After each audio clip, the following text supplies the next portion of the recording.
चलिए आज हम बात करते हैं यूपीएससी का सबसे इम्पॉर्टेंट टॉपिक, जो मूल अधिकार के अधिकारों में सबसे ज़्यादा इम्पॉर्टेंट माना जाता है, अनुच्छेद 21 को। ठीक है, उसके बारे में बात करते हैं। उम्मीद है आपको ये वीडियो समझ में आएगी, आप हमारे साथ बने रहें। चलिए शुरुआत करते हैं। अनुच्छेद 21 का मूल प्रावधान: किसी व्यक्ति को उसके जीवन या व्यक्तिगत स्वतंत्रता से वंचित नहीं किया जाएगा जब तक कि विधि द्वारा स्थापित प्रक्रिया के अनुसार न किया गया हो।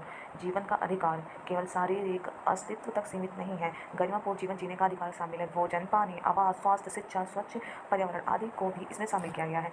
व्यक्तिगत स्वतंत्रता के बारे में बात करते हैं। विचार और अभिव्यक्ति की स्वतंत्रता होनी चाहिए। आवागमन, कहीं भी निवास करने का, किसी भी कार्य को करने की स्वतंत्रता होना चाहिए। जबरन मजदूरी से सुरक्षा प्राप्त होनी चाहिए।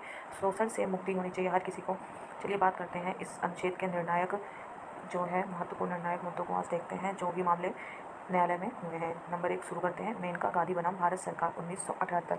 निर्णय का महत्व क्या है? विधि द्वारा स्थापित प्रक्रिया का अर्थ न्यायपूर्ण, उचित और तर्कसंगत होना चाहिए।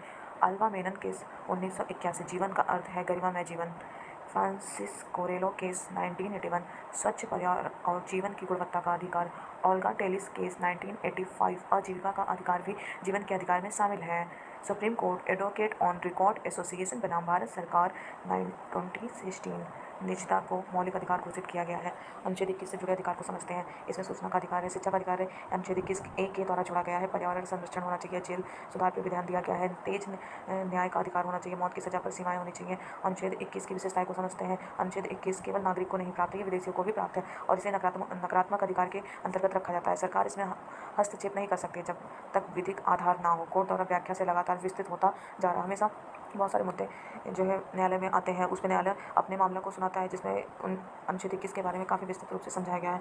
चलिए आपको मैं ये टॉपिक तो समझा दूँगी इसी तरीके से। उम्मीद है आपको ये समझ में आएगा। मैं अगला टॉपिक आपके सामने लेके आऊँगी। आपको अगर और कोई टॉपिक चाहिए तो आप मुझे बता सकते हैं। उम्मीद है आपको ये टॉपिक पसंद आएगी। आपको ये भी बता, अनुच्छेद 21 से हर बार क्वेश्चन आते हैं जो हमारे लिए इंपॉर्टेंट होते हैं, बट वो घुमा के क्वेश्चन पूछे जाते हैं जिसमें बहुत अच्छे तरीके से उसका जवाब नहीं दे सकते हैं। तो उम्मीद है आपको समझ में आए और आप रिवीजन करेंगे तो आपको बहुत अच्छे से समझ में आएगा। थैंक यू सो मच, आप हमसे जुड़े रहें।